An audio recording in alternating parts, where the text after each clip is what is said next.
দেশ ছেড়েছেন ইসরায়েল প্রধানমন্ত্রী নেতানিয়াহু। ইসরায়েলে ইরানের ব্যাপক ক্ষেপণাস্ত্র হামলার পর এমনই এক চাঞ্চল্যকর দাবি উঠেছে। ইসরায়েলি গণমাধ্যমে প্রকাশিত ছবিতে দাবি করা হয়েছে প্রধানমন্ত্রী বেনিয়ামিন নেতানিয়াহু দেশ ছেড়ে পালিয়েছেন। গত শুক্রবার 13 জুন হিব্রু সংবাদ মাধ্যম চ্যানেল 12 এই চাঞ্চল্যকর খবর জানিয়েছে, যা আন্তর্জাতিক সংবাদ সংস্থা এএফপিও উল্লেখ করেছে। যদি এই দাবি সত্যি হয় তবে এটি ইসরায়েলের জন্য এক বিশাল ধাক্কা এবং মধ্যপ্রাচ্যের ভূরাজনৈতিক পরিস্থিতিতে নতুন এক মোড় নেবে।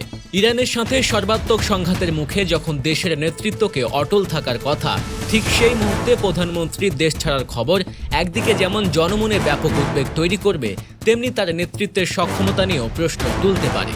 প্রকাশিত ছবিতে যা দেখা গেছে এবং সেগুলোর সত্যতা কতটা তা এখনও পরিষ্কার নয়, তবে এই খবর দ্রুত গতিতে ছড়িয়ে পড়ছে এবং আঞ্চলিক ও আন্তর্জাতিক মহলে ব্যাপক আলোচনার জন্ম দিয়েছে। এই মুহূর্তের এই খবর ইসরায়েল ইরান সংঘাতের গতিপথ কোন দিকে নিয়ে যায় সেটাই এখন দেখার বিষয়।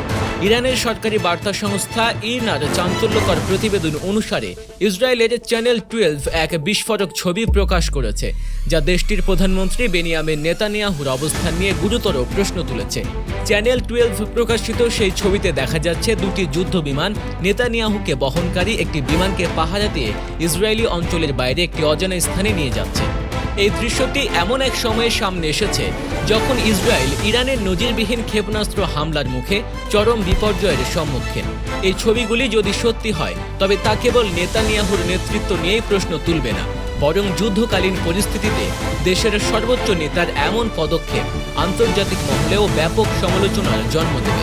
দেশের মানুষ যখন ক্ষেপণাস্ত্র হামলার আতঙ্কে আশ্রয় কেন্দ্রে ছুটছে, ঠিক তখনই প্রধানমন্ত্রীর নিরাপদ স্থানে চলে যাওয়ার খবর নিঃসন্দেহে ইসরায়েলি জনগণের মধ্যে ব্যাপক ক্ষোভ ও হতাশা সৃষ্টি করবে। পরবর্তী আরেক প্রতিবেদনে চ্যানেল 12 আরও জানিয়েছে, নেতানিয়াহুকে বহনকারী বিমানটি সম্ভবত গ্রিসের রাজধানী এথেন্সে অবতরণ করেছে। এই তথ্য যদি নিশ্চিত হয় তাহলে এটি স্পষ্টত ইঙ্গিত দেবে যে হামলার তীব্রতা এতটাই ছিল যে ইসরায়েলি নেতৃত্ব নিজেদের নিরাপদে রাখতে দেশের বাইরে চলে যেতে বাধ্য হয়েছে। এই খবর নিঃসন্দেহে ইসরায়েল ইরান সংঘাতের গতিপথ এবং নেতানিয়াহুর রাজনৈতিক ভবিষ্যৎ উভয়কেই প্রভাবিত করবে। এদিকে শনিবার ভোররাতে ইসরায়েল ইরানের রাজধানী তেহরান সহ দেশটির বিভিন্ন শহরে একের পর এক সামরিক হামলা চালিয়েছে। এই আকস্মিক ও ব্যাপক হামলায় ইরানের সামরিক বাহিনীতে বড় ধরনের ক্ষতি হয়েছে বলে খবর পাওয়া গেছে। ইসরায়েলি বাহিনীর এই হামলায় ইরানের অন্তত 20 জন শীর্ষস্থানীয় সামরিক কর্মকর্তা নিহত হয়েছেন, যা দেশটির সশস্ত্র বাহিনীর জন্য এক বিরাট ধাক্কা। নিহতদের মধ্যে রয়েছেন ইরানের সশস্ত্র বাহিনীর প্রধান major general Mohammad Bagheri, Islamic revolutionary guard কোরের প্রধান মেজর জেনারেল হোসেন সালামি এবং খাতাম আল আনবিয়া সদর দপ্তরের কমান্ডার মেজর জেনারেল গোলাম আলী রশিদ।